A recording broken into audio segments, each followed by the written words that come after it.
మీ bonding ఇంకా కోటేశ్వరరావు గారి bonding 2 స్క్రీన్‌లో చాలా బాగా కనపడుతది అందరికి. సో, బయట గూడా అలానే ఉంటుందా మీ ఇద్దరి బాండింగ్? అంతే గోల ఉంటది. అవునా? ఓకే. బాగా క్లోజ్‌గా ఉంటాం గదా!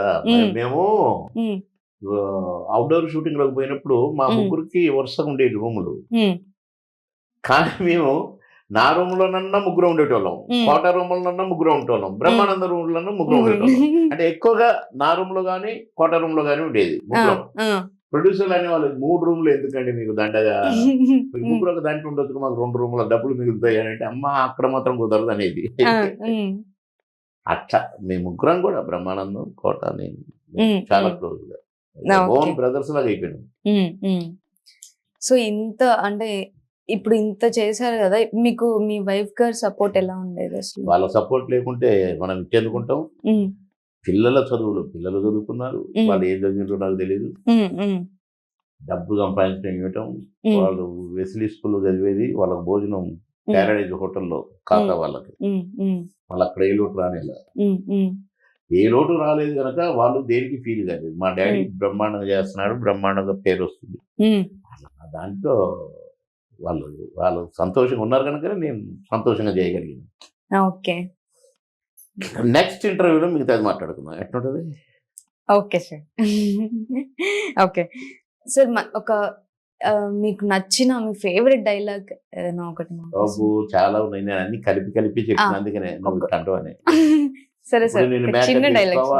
గెటప్ వేసుకోవాలి, చెయ్యాలి. ఒక చిన్న డైలాగ్ ఏదన్నా. ఏది? అమ్మా అని. అమ్మ కాదు, అమ్మ అంటే రొటీన్ ఉంటది, డిఫరెంట్ గా ఉండాలి. ఎట్లయితే బాగుంటది? అమ్మా మామూలుగా ఉంది. ఎట్లంటే బాగుంటది అంటే పక్కన ఏదో ఒక లేగ దూడ అరుపు వినపడదు నాకు. అంబే అని ఇది పెట్టాలి, లేగ దూడలాగా అనాలి అంబే అని. అన్నా అని అట పెట్టి అంబే అని ఇట్ట పెట్టిన. అట్లా ఎన్నో ఊత పదాలు, ఎన్నో జిమిక్కులు మా డైలాగుల మధ్యలో పెట్టడం.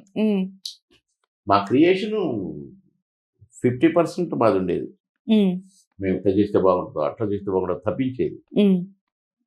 ఓకే, మీ లైఫ్ లో ఏది కూడా మీరు అంటే మీరు అనుకొని ఇంత దూరం వచ్చిందంటే ఏది లేదు? చెప్పిన అన్ని చెప్పేసిన అన్ని అనుకోని నేను ఏది ఇది అయితే బాగు అని నేను ఎప్పుడు ఏది అనుకోలేదు. కానీ నేను ఎన్ని మెట్లు ఎక్కాలనో, ఎన్ని కథలు పడాలనో అన్ని కథలు పడ్డాను.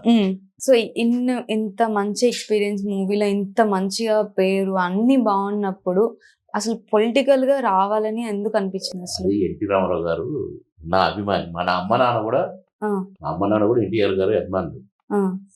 మా అమ్మ నాన్న కోరుకున్నారు, అరే బాబు నువ్వు పెద్ద అయినాక నువ్వేమైతావో మాకు అవసరం, ఎన్టీ రామారావు గారిని దగ్గర నుంచి చూడరా, నీ కళ్ళతో చూస్తే మా కళ్ళతో చూసినట్టుగా నీకు సంతోషపడతామని అనేవాళ్ళు.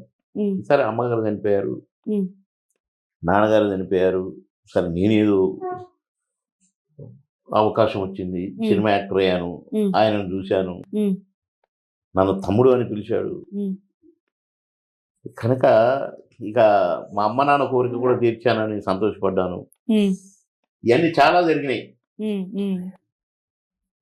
చాలా చాలా చాలా చాలా. ఎన్టీ రామారావు గారు నా తమ్ముడు, నువ్వు రా, కమాన్, నువ్వు చాలా బాగా మాట్లాడుతావు, వెళ్ళు అక్కడ ప్రచారం చేయకపోతే పోయిన ప్రచారం. ఆయన చనిపోయాడు, నన్ను ఎందుకు ప్రచారానికి పంపిండు? చనిపోయాడు. చంద్రబాబు ఏంటి నన్ను పోటీ చేయమంటుండు, సరే అన్నగారు కోరుకున్నాడు కదని అంతే. నన్ను ఎవరు అడిగితున్న ఎవరు? ఎన్టీ రామారావు గారు ప్రచారానికి బాగుంటే పోయినా కనుక కమిట్ అయిపోయినారు రాజకీయం. ఓకే, సో స్టార్టింగ్ స్టెప్ అయితే అలా అయింది. అంతే.